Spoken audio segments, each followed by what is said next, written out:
Bonjour tout le monde et bienvenue sur ce petit live du 28 février. Au programme, trois rubriques. On commencera avec les cultures, animées par Florian, côté cinéma, et Gabin, côté musique. Nous aurons ensuite un interview élève avec Zoé en animatrice, qui interviewera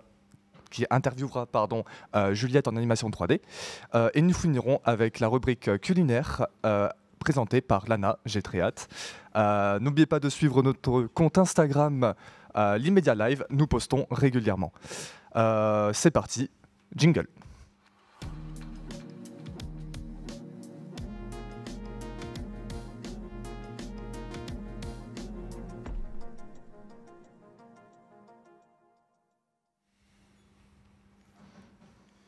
Eh bien, bonjour à tous.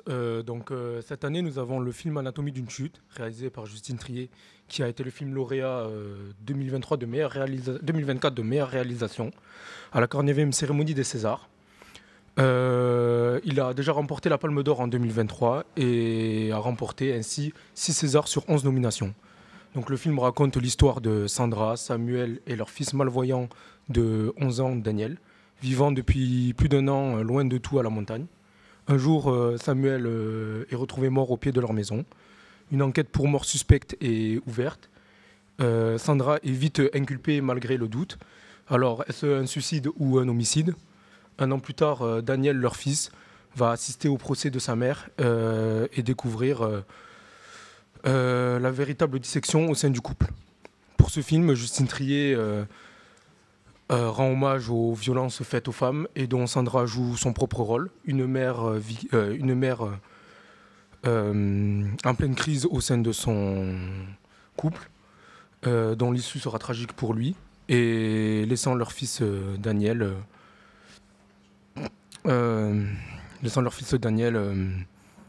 assister à ce procès qui aura beaucoup d'impact sur la suite.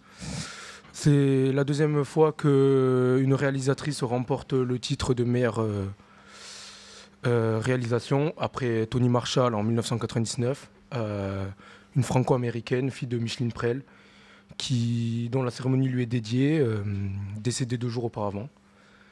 Cette 49e cérémonie des Césars met à l'honneur pour la première fois dans son histoire le film d'animation, avec pour affiche La belle fille et le sorcier de Michel Oslo. Enfin. Le réalisateur de Kirikou. Cette nouvelle édition aura eu beaucoup de rebondissements et aussi beaucoup d'émotions sous le signe des violences sexuelles dans le 7e art, avec un passage très médiatique et politique de Judith Godrèche. L'année nous aura fait aussi découvrir de nouveaux acteurs, dont Raphaël Quenard, dans Chaîne la casse de Jean-Baptiste Durand, ayant remporté le meilleur César de révélation masculine, ainsi qu'à Ella Rumpf pour la révélation féminine dans Le théorème de Marguerite de Anna Novion. L'Académie des Césars a remis aussi un César d'honneur pour la contribution au cinéma pour Christopher Nolan avec son dernier film Oppenheimer, qui a été très apprécié par la critique, ainsi qu'à Agnès Jaoui, réalisatrice et actrice française, qui a joué notamment à de nombreuses reprises aux côtés de son ex-mari Jean-Pierre Bacry, décédé en 2021. La cérémonie aura eu aussi son lot de rigolades, avec un passage très humoristique de Paul Mirabel, qui a remis au passage de César. Nous avons aussi l'acteur Benoît Magimel, qui a remporté 2 ans auparavant le César de meilleur réalisateur, et qui pour cette fois n'est pas venu pour en gagner un 3e, mais qui est venu pour remettre le meilleur César de meilleur acteur pour Harry Howard Stalter, qui campe le rôle principal dans Le procès Goldman, un film réalisé par Cédric Kahn et qui a remporté le seul César alors qu'il était nominé dans plusieurs catégories. C'est la première fois dans l'histoire des Césars que 5 femmes concourent pour le César de meilleure actrice, dont 5 films qui ont été réalisés uniquement par des femmes, et qui a été largement remporté par Sandra Hüller, que l'on a vu dans Anatomie d'une chute. C'est une bonne avancée, ça. C'est une très bonne avancée pour le cinéma, que les femmes puissent s'imposer un peu dans ce milieu qui a toujours été considéré comme macho. C'est bien qu'elles puissent avoir la parole à ce jour. Voilà, merci pour ce passage. Et nous allons passer à la rubrique musique. Merci beaucoup Florian. Donc là, je vais vous présenter en gros les sorties des albums plus ou moins récents. Et on va du coup directement attaquer avec Menace Santana qui sort la partie 3 du Freestyle Covid le 16 février. Donc il y a très peu de temps. Il va signer ici pour 19 sons et va tout de même rester dans sa zone de confort. Hein. Pas d'innovation de son côté. Ensuite, Luther qui lui va nous proposer un single qui tease un album qui devrait sortir normalement en mars. Le single s'appelle Mossy Cobblestone. Le son nous laisse sur un mix plutôt détérioré et des paroles bien travaillées. Du côté des artistes féminins et américains, This Is Me Now, l'expérience musicale qui devrait sortir le 16 février 2024, elle va nous envoyer dans un voyage de 20 ans, affaire à suivre, tout n'est pas encore sorti. On a eu le droit la semaine dernière à un nouvel album de Zamdan. Originaire du Maroc, il laisse comme d'habitude une place très importante à la langue arabe, avec notamment une intro quasiment entièrement en dialecte marocain. Son deuxième album, Solsad, parle notamment d'expériences personnelles qui va vraiment empreindre les paroles d'une mélancolie assez forte. Pour cela, il convie 4 artistes sur cet album. On va avoir notamment Jossman, S.O. La Lune, Kekra et Pomme qui vont se rejoindre dans cet album tout plein d'émotions. Le changement qui débarque aux États-Unis avec Yeat qui nous propose un album en 3 parties, intitulé tout sobrement 2093, partie 1, partie 2, partie 3. Ce nom amène tout son sens car on voit vraiment des notes futuristiques, vraiment on essaie de se projeter dans peut-être l'avenir de la musique, qui s'exprime tout ça très très bien au travers du son Breathe et aussi Power Trip. Le rappeur montant avait fait le tour de son répertoire quand même qui commençait un petit peu à s'essouffler au bout de 4 albums, un album par an. Un renouveau qui va battre en seulement quelques heures le très moyen Vultures 1 de Kanye West. Le score fait en quelques heures contre celui fait en plusieurs semaines. Et maintenant, je vais vous présenter la pépite. La pépite, c'est quoi? C'est un jeune artiste qu'on essaie de vous trouver, français, voilà, autour de notre âge, qui va être montant. Et du coup, le jeune artiste que je vais vous présenter, il s'appelle Enoch. C'est un rappeur de 17 ans qui vit à Perpignan et il est membre surtout du No ID collectif, ce qui organise des soirées musicales toujours à Perpignan. Il y a plusieurs artistes et même des DJ. Enoch il va commencer à publier ses sons sur Spotify dès 13 ans et depuis il va cesser de croître. En 2022, il va surprendre tout le monde, plus précisément ses auditeurs quand même, avec la sortie de son album La mort dans le film. Un album de 12 sons avec notamment 3 feats, Ivnis, Adaviti et Melville. Cet album va surtout être propulsé grâce à l'excellent son Plus seul qu'hier, aux paroles sentimentales et à la prod très sombre. On est vraiment sur quelque chose, on a l'impression qu'il pleut dans ce son. En parlant de pluie, il va ensuite enchaîner avec son album Dernière pluie, dès avril 2023. Il propose déjà du renouveau à travers ses 9 tracks en solo, avec notamment Les gouttes de la pluie. Excellent son. Vraiment, il propose déjà quelque chose de différent après seulement un album, ce qui est quand même vraiment bien. Il est polyvalent, il nous propose, voilà, il est déjà très implanté dans sa DA. Vraiment, on est sur quelque chose de bien vu. Et moi, du coup, c'est ce que je vous ai proposé aujourd'hui dans cette présentation de la pépite. T'as dit qu'il avait commencé Spotify en 2013, c'est ça? Non, à 13 ans. À 13 ans, ok, ouais. J'ai cru en 2013 parce que en 5e, ça aurait fait 10 ans. Ouais, non, quand même pas. Il a que 17 ans, ça aurait fait tôt. Ouais, là, ça aurait fait vraiment très tôt. Non, mais... T'as écouté, toi, un album, un son que j'ai cité Oui, Bress, par exemple. De Yeat. De Yeat, oui, effectivement, il y a ce côté très futuriste que j'ai beaucoup apprécié, mais c'est pas trop quelque chose que j'aime bien quand il y a le son qui est au-dessus des paroles. Enfin, c'est ma sensation personnelle. C'est pas... Moi, j'aime bien quand c'est vraiment centré sur les paroles. Ouais, après, c'est une DA qui a décidé de prendre Yeat à ce sujet-là. Vraiment, c'est les prods, on les entend bien. Il paye bien le producteur, donc il fait du bon boulot, ouais. Ok. Eh ben, nous allons passer du coup à la rubrique Interview élève. C'est parti, jingle.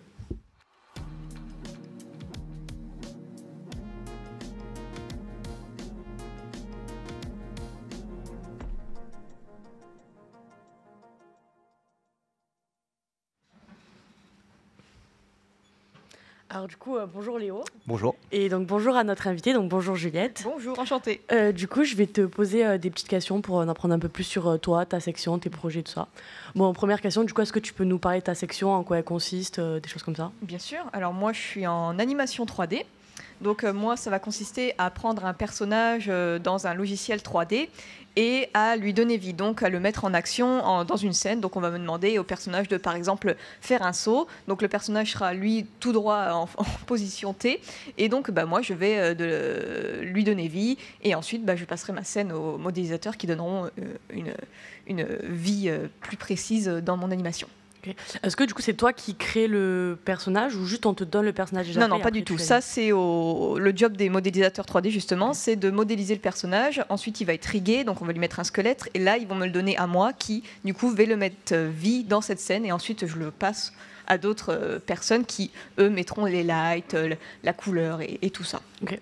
Est-ce que du coup, avant de rentrer dans ta section, il faut des prérequis, des choses qu'il faut savoir avant, ou on peut arriver en sachant rien faire, entre guillemets, et on peut très bien s'en sortir? Alors non, pas forcément savoir les logiciels ou quoi que ce soit dans l'animation. En soi, moi, je suis arrivée à l'IDEM pour faire de l'animation 2D en prépa et je connaissais absolument pas l'animation 3D. J'ai testé, parce qu'on teste un peu tout, et j'ai kiffé. Et puis, j'ai appris au fur et à mesure des années. Donc, on n'a pas besoin de savoir quoi faire, puisqu'on apprend tout ici, de toute façon. Okay. Du coup, la première année, c'est une prépa, c'est ça? C'est ça. Du coup, vous touchez à tout. Absolument tout, c'est ça. On fait du dessin, de la modélisation, de l'animation 2D et 3D, on fait de la sculpture. Oui, on touche vraiment à tout pour qu'on puisse en fait choisir dans quelle section on ira après. C'est vraiment là, on nous oriente, on nous aide à nous orienter pour savoir si, comme moi par exemple, je voulais faire animation 2D et je me suis rendu compte que en final c'était l'animation 3D que je voulais faire. Donc oui, la prépa elle nous aide à ça. Okay. Et est-ce que du coup le fait d'avoir touché à tout, maintenant ça t'aide dans la 3D d'avoir des bases dans d'autres... Oui, bien sûr, parce qu'en soi, même si je ne suis pas très forte en dessin, ça nous aide toujours dans nos animations, quand on ne comprend pas une pose, de la dessiner, de nous prendre en référence, de comprendre les forces, les lignes d'action. Ce qu'on appelle la ligne d'action, c'est la force du corps. Oui, vraiment, tout ce qu'on a fait en prépa, ça va forcément nous aider pour ce qui se passe après, même si c'est pas forcément un truc qu'on a pris dans notre section, comme le dessin, alors que je fais plus du tout de dessin. Ok. Du coup, tu utilises plusieurs logiciels.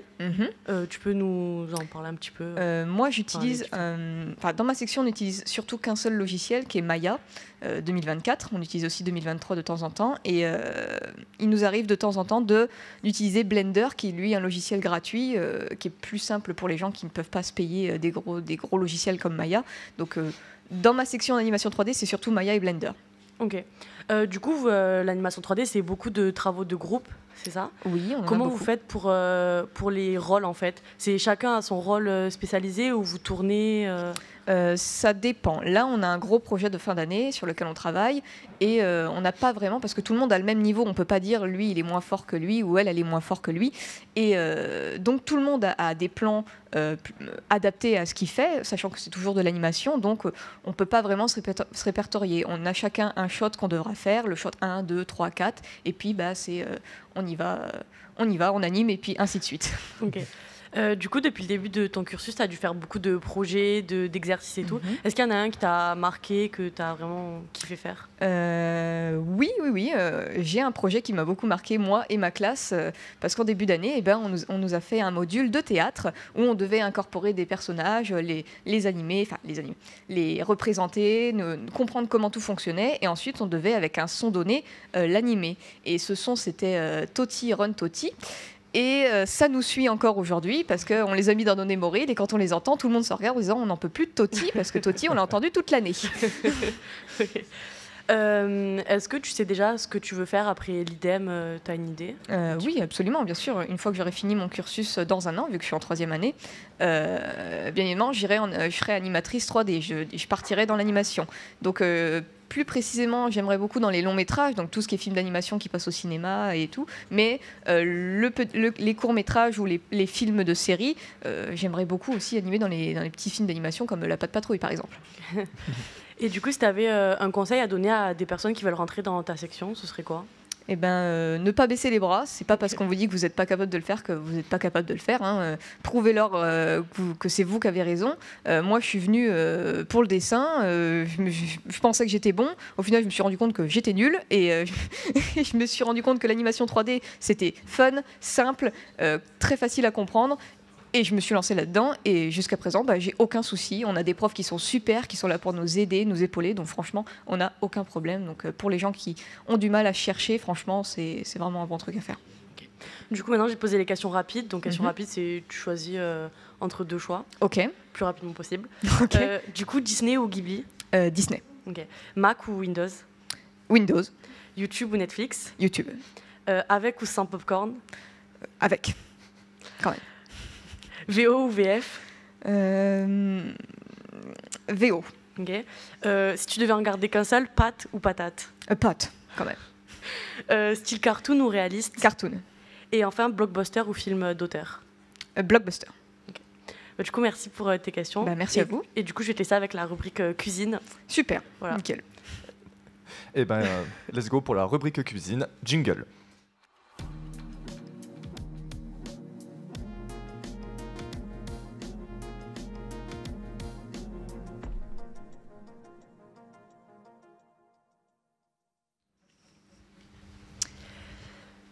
Bonjour, du coup je me présente, je m'appelle Lana. Donc au programme aujourd'hui de la rubrique cuisine, c'est à la table du cinéma. Du coup le principe il est simple, on a décidé du coup de mélanger cinéma et cuisine et on a reproduit une recette issue d'un film et du coup votre but vous ça va être de deviner de quel film c'est issu. Du coup avant de manger nous allons présenter les ingrédients. Du coup à savoir que c'est une recette qui prend environ 20 minutes et une cuisson d'1h10, ce qui est assez long. Du coup, je vais vous donner d'abord les ingrédients de la viande. Il vous faudra 2 cuillères à soupe de lait, 1 cuillère à soupe de chapelure fine, 1 cuillère 250 g de bœuf haché, 200 g de chair à saucisse, un œuf, 1 cuillère à café d'origan séché, 1 cuillère à café d'herbe de Provence, 1 demi-cuillère à café de sel, 1 grosse pincée de poivre, 2 cuillères à soupe de farine et 1 cuillère à soupe d'huile d'olive. À savoir que la recette sera après sur notre compte Instagram. Et pour la sauce, les ingrédients, il vous faudra 2 échalotes, 2 oignons, 2 gousses d'ail, 1 carotte, 1 litre de coulis de tomates, 1 bouillon de cubes, 1 cuillère à café rase de sucre en poudre, 1 bouquet garni, du sel, du poivre et de l'huile d'olive. Du coup, pour on va pouvoir apporter les plats. Vous allez déguster du coup ce que nous avons préparé et essayer de deviner de quel film c'est issu. Oh là là, mon Dieu, je vois les assiettes d'ici, franchement ça a l'air incroyable. Alors, du coup, la grande question, est-ce que c'est froid? C'est chaud? Normalement c'est chaud, on l'a fait chauffer. Okay. Et si vous avez regardé du coup la précédente émission, ce n'est pas empoisonné. Ok. C'est vrai que Culinaire a fait des trucs un peu empoisonnés, mais là c'est pas empoisonné. Du coup je veux vous laisser déguster et après deviner du coup de quel film c'est issu. Donc c'est un film ou... Alors film et dessin animé. Et dessin animé, ok. Donc on a le choix sur les deux. Je pense que je vais partir sur un truc d'animation moi. Vous pouvez...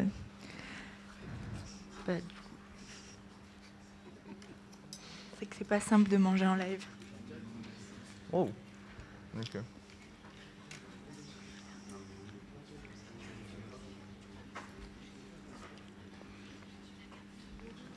Ah, en tout cas, la viande est vraiment bonne, pour le coup. Ouais, le plat est vraiment bon. Je le prends bien parce que c'est moi qui ai cuisiné. Ça a pris énormément de temps. Bon, par contre, les pâtes sont froides. Ça. Mais en même temps, nos locaux sont assez froids. Ça refroidit super vite. Oui. Vous régalez? Franchement, c'est super bon. Oui, vous pouvez les garder après. Je suis en train du coup de réfléchir à quoi ça pourrait correspondre. T'as une idée? Je pense avoir ma petite idée. Je vais te laisser passer devant. Je vais vous donner quand même quelques indices. Ok. Normalement, c'est un gros plat et il n'y a qu'une seule assiette. Ok. C'est quelque chose de très romantique. Ok, je l'ai. Oui, bah oui. On va laisser peut-être je pense l'avoir, oui. Notre interviewé. Oui. À ton avis, de quel film c'est issu? Avec la boulette de viande, les spaghettis, hein, bien évidemment, et puis cette sauce tomate là, moi je dirais La Belle et le Clochard de Disney. Théo, J'aurais dit exactement la même chose. c'est exactement ça. Nous Quand avons t'as du dit coup, la même assiette, là, ça m'a sauté aux yeux. Ouais, c'est vrai que bon, on a décidé de pas faire la même assiette pour tout le monde. On n'allait pas reproduire la scène du film exact. C'est dommage, mais bon, ça aurait été un peu bizarre. Mais du coup, voilà, c'est les boulettes de La Belle et le Clochard. Du coup, une recette emblématique de Disney. C'est vrai qu'il y a pas mal de recettes qui sont emblématiques. On pense aux boulettes de La Belle et le Clochard. Ou je sais pas si vous avez vu Coco, il y a les tamales que la grand-mère bien a sûr. fait. Il y a plein de recettes. Du coup, à savoir que c'est un livre qui est paru. C'est un livre de recettes qui regroupe toutes les recettes de Disney, qui est franchement que je vous conseille d'acheter si vous, du coup, vous aimez Disney et vous voyez des recettes dans les films que vous voulez reproduire. Franchement, dedans, vous pouvez tout y trouver. Ça passe par la ratatouille de Ratatouille, les Aristochats, Coco. Il y a même Toy Story. Je savais même pas qu'il y avait des recettes dans Toy Story, mais il y a un hamburger de Toy Story. Et franchement, c'est assez simple et assez ludique, même pour les gens de notre âge ou pour les enfants qui veulent manger comme dans les Disney.